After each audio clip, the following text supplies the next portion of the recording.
Okay. Good morning, KB Apari 41s, headed by the ever-acting President, KB 6207, Sir Tirso R. Sugagaw.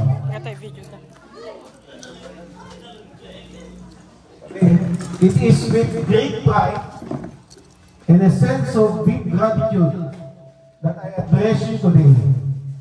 Even though I am unable to join you in person to celebrate this remarkable milestone of the Cabalicats Kong Apari chapter.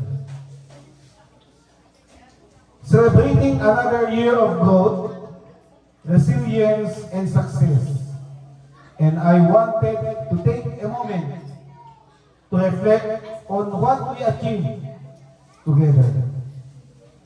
Over the past years, this organization has not only transformed its own journey, but it has also made an impact in lives of our members and community.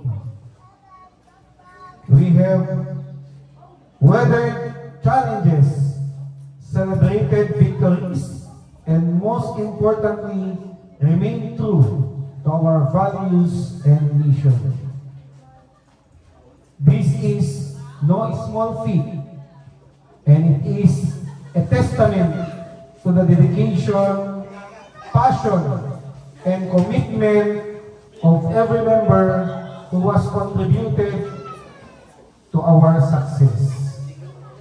To our members, I want to express my heartfelt thanks. You are the driving force behind this organization.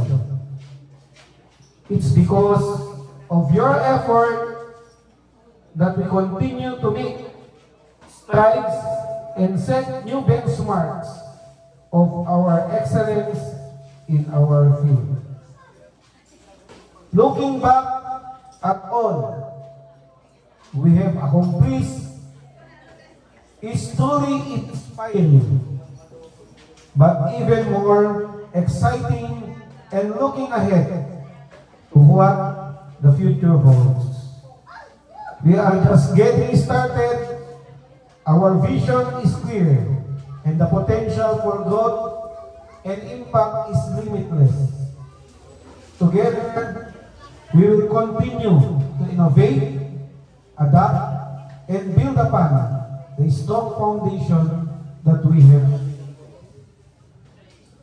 While I regret not being able to stand with you in person today, I want you to know that my thoughts are with you, and I am incredibly proud of what that we have accomplished and will continue to accomplish together.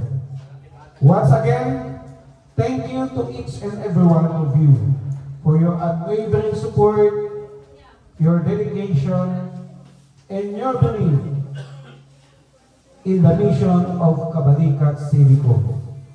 Let's keep pushing boundaries and setting new standards for success. Here too, many more years of progress, innovation, and shared success. Happy anniversary, and I look forward to celebrating with you all in spirit. Thank you, KB Governor Mariano Lim Capopos. So yun po yung mensahe ng ating governor. Kagabi, nag-usap kami almost 30 minutes